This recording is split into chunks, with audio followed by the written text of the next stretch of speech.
और स्वाति मालीवाल केस में अब बीजेपी अध्यक्ष जेपी नड्डा का बयान सामने आया है। जनता के सामने बेनकाब हुए हैं केजरीवाल। ये बात कही है जेपी नड्डा ने। केजरीवाल ने सवाल पर माइक क्यों हटाया है, ये सवाल उठाया है जेपी नड्डा ने। आखिरकार मालीवाल मामले पर चुप क्यों है केजरीवाल? वे अपने लोगों की बुलाकर पिटाई करते हैं, उनकी पार्टी की कोई विश्वसनीयता नहीं है। बीजेपी अध्यक्ष जेपी नड्डा ने बड़े आरोप यहां पर लगाए हैं, उनकी पार्टी की कोई विश्वसनीयता नहीं है। स्वाति मालीवाल केस में भारतीय जनता पार्टी की राष्ट्रीय अध्यक्ष ने तमाम सवाल यहां पर सीएम केजरीवाल से किए हैं। केजरीवाल ने सवाल पर आखिरकार माइक क्यों हटाया है?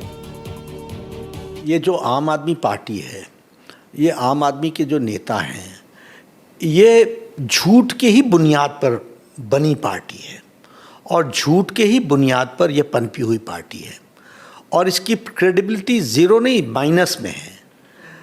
अरविंद केजरीवाल की बात लीजिए, आज देश की जनता, दिल्ली की जनता के सामने वो एक्सपोज हो चुके हैं, हर तरीके से एक्सपोज हो चुके हैं। कौन सी बातों को उन्होंने फॉलो किया? पार्टी बनाई, चुनाव लड़ा, कांग्रेस के साथ कॉम्प्रोमाइज़ किया, आज गलबाइयाँ करके उनके साथ चुनाव लड़ रहे हैं। भ्रष्टाचार किया, भ्रष्टाचार में जेल पे हैं, सुप्रीम कोर्ट के रियायत पर कुछ दिन के लिए बाहर आए हैं। महिला सम्मान के बारे में उनके घर में घटना घटती है और वो मौन रखते हैं, वो चुप रहते हैं। अगर ये बात बीजेपी ने रची है तो तुम माइक इधर से उधर क्यों खिसका रहे थे? बीजेपी ने रची है, जो अखिलेश यादव के समय जो उन्होंने से पूछा गया लखनऊ में, हाँ, तो एक बार माइक बाएं खिसकाया, फिर एक बार दाएं खिसकाया और चेहरा देखिए आपकी, वो चेहरा अपने आप में बताता है।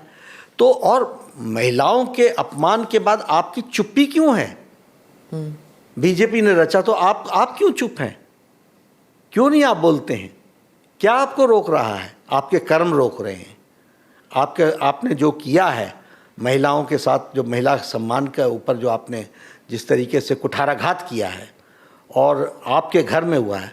और इस पार्टी का कल्चर क्या है? कभी चीफ सेक्रेटरी घर में पिटता है, कभी महिला पिट रही है। ये कल्चर क्या है? आप ये देखिए, इसको घटना को सिर्फ इतना ही मत लीजिए, ये आम आदमी पार्टी की संस्कृति बताती है कि ये घर बुला करके पीटते हैं और किसी ऐसे तैसे को नहीं, महिला को, और वो भी राज्यसभा की सांसद जो इनकी पार्टनर रही है, फाउंडिंग मेंबर रही है। ये इनकी सोच है, इनकी इतनी गिरी हुई सोच है। और चीफ सेक्रेटरी, एक गवर्नमेंट ऑफ इंडिया का चीफ सेक्रेटरी, वो पिट जाता है।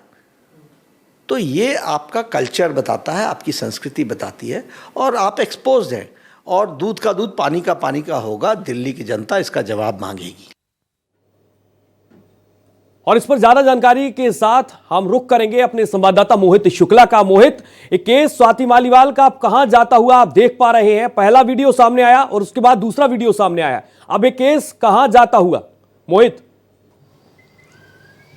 देखिए सूर्या, एक बात समझ में आ रही है कि हर मोड़ पर नई उलझन है, कदमों का संभलना मुश्किल है और अगर अपने भी साथ ना दें तो धूप तो क्या फिर साये में भी चलना मुश्किल है। और यही मुश्किलात अब स्वाति मालीवाल के लिए हो गई हैं। वो स्वाति जिन्होंने पार्टी की फाउंडर मेंबर के तौर पर वो पार्टी के साथ जुड़ी, जिन्होंने पिछले 10-15 सालों से लगातार आम आदमी पार्टी के साथ कंधे से कंधा मिलाकर काम किया, वही स्वाति मालीवाल और उन्हीं स्वाति मालीवाल के खिलाफ अब अपनी ही पार्टी, उनकी ही पार्टी उनके खिलाफ खड़ी हो गई है। शाम 6 बजे हमने आतिशी का बयान सुना, उसके बाद हम लगातार एक एक करके आम आदमी पार्टी के तमाम लीडरान की बात सुन रहे हैं, चाहे वो ऑफ कैमरा हो चाहे वो ऑन कैमरा हो। लगातार आम आदमी पार्टी अब स्वाति मालीवाल के खिलाफ जा रही है।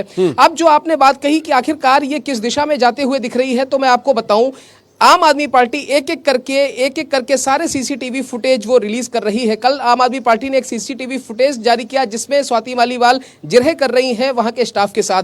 आज जो उन्होंने सुबह फुटेज जारी किया उसमें स्वाति मालीवाल को दिल्ली पुलिस का स्टाफ जो कि सीएम सिक्योरिटी में लगा हुआ है वो उनको पकड़कर बाहर ले जाता है। और इसके बाद आप देखिए एक एक करके आने वाले दिनों में आम आदमी पार्टी कुछ और भी सीसीटीवी फुटेज जारी करेगी। हालांकि अभी तक की प्रक्रिया सभी को पता चल चुकी है। 164 के बयान हो गए, सीसीटीवी फुटेज खंगाले गए, एफएसएल की टीम वहां पर जा चुकी है, लोगों की सीडीआर मंगाई जा रही है, साथ ही जो लोग सीएम सिक्योरिटी के में लगे हुए हैं उन पुलिस के जवानों के भी बयान दर्ज किए जा रहे हैं। तो अब जल्दी ही संभव है कि इस केस में एक नया मोड़ देखने को मिले और जल्द ही आम आदमी पार्टी के लोगों के लिए मुश्किलात बढ़ती हुई नजर आए। बिल्कुल मोहित, आप बने रहिए, एक बार फिर से हम आपके पास लौटेंगे।